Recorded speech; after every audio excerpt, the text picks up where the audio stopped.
Magka-partner sa buhay pati sa paggawa ng krimen. Arestado ang isang nanay at kanyang live-in partner dahil sa pambubugaw online. At ang masaklap pa, nasisikmura ng nanay na ibugaw ang kanyang menor de edad na anak o apat sa kanyang mga anak. Pati dalawa nilang kapitbahay, idinamay pa. Nasa frontline na balitang yan, si Marlene Alcaide. Sa bisa ng search warrant, sinalakay ng mga operatiba ng NBI Anti-Violence Against Women and Children Division ang bahay na ito sa Taguig.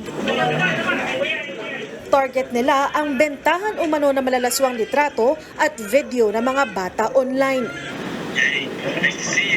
Inabutan pa doon ang isang babae na nakikipag-video call sa isang banyaga. Pero ang kausap niya, undercover agent pala. Ayon sa NBI, itinimbre sa kanila ng US Homeland Security Investigation ang umano'y child sexual abuse and exploitation materials galing Pilipinas na tinatangkilik ng ilang parokyano sa Amerika. Na-rescue sa bahay ang 6 na kabataang edad 2 hanggang 16 na taon.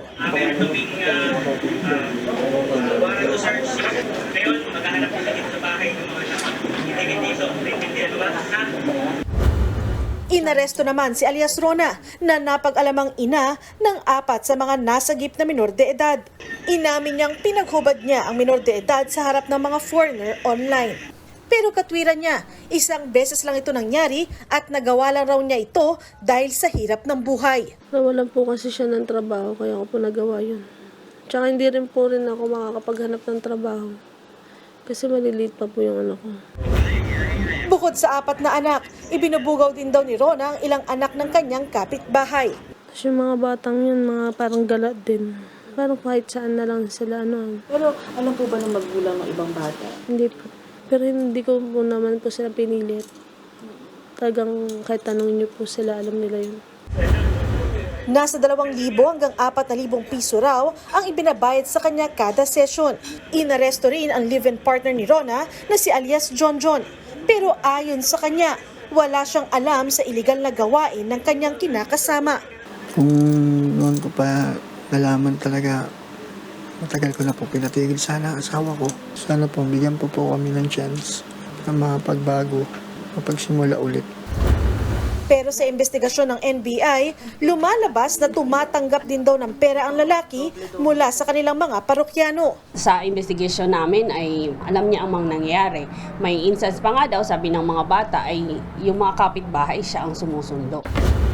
Mahaharap ang mag-live-in sa patong-patong na reklamong paglabag sa anti-online sexual exploitation of children, child sexual abuse and exploitation, at paglabag sa Expanded Anti-Human Trafficking Act.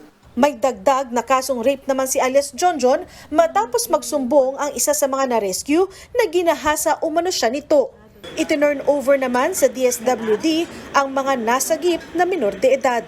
Nagbabalita mula sa Frontline, Marlene Alcaide, News 5. Mga kapatid, Julius Babaw po. Iba na ang may alam at may pakialam sa panahon ngayon. Huwag maging huli at maging una sa lahat sa balitaan. Mag-subscribe at mag-follow sa social media pages ng News 5.